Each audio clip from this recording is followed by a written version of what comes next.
Being here today on this hearing. Administrator Jackson, thank you very much for being with us. If I may, Mr. Chairman, I'd like to summarize my written remarks that I'm for the record today. I want to echo Mr. Micah's remarks that, we're all in favor of clean water. And one of the things, though, that I think that, as he mentioned, I think just to paraphrase it maybe, is that we need to be very, very practical what we're doing. In a later life, or earlier life, I should say, I served as a Wood County Commissioner for 6 years. And as a commissioner, besides all the things from the budget to you name it, water and sewer was one of our areas that were assigned in the state of Ohio. And Wood County is about approximately 619 square miles. We have all are part of 5 cities, 21 villages, many unincorporated areas in the county. I have the Maumee River as my northern boundary, which flows into Lake Erie, so we're all very cognizant of that. Also, before the settlers came in, it was also known as the Great Black Swamp. So we have a very unique ecosystem in my area.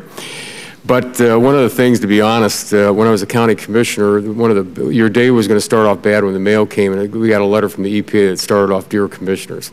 And what that usually meant was one of our communities in our county is being placed under orders. And when you're out in your communities all the time, you really get to know it, and you get to know what they can afford to do. And now, as a member of Congress, I have all a part of 16 counties, northwest, north central Ohio. And as I said, I'm out in my district all the time. There's great consternation out there when these orders are received. Just to give a couple of points. In some cases, it's actually be cheaper for us to actually buy the community than do the projects that these counties or these localities are being put under, and that's not a joke.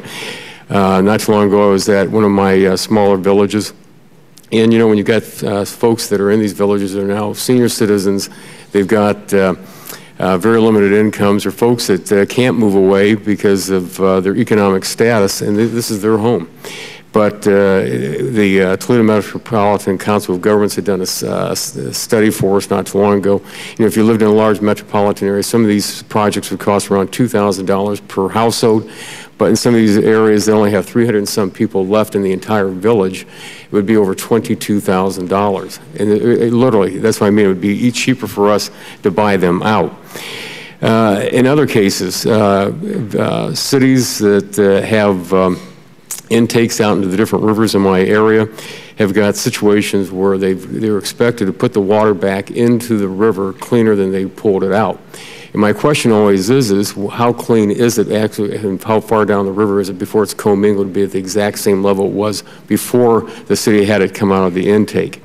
So, one of the problems you run into then, we got a lot of companies in my area, and I have the largest manufacturing district in Ohio, the 15th largest in Congress, and we're hard hit with unemployment and trying to get people back to work. So we have companies out there now that are actually saying, if these projects have to go through, we're just going to move out because they have their parent companies say, we can't have you there, we can't afford to compete with somebody else with those high costs.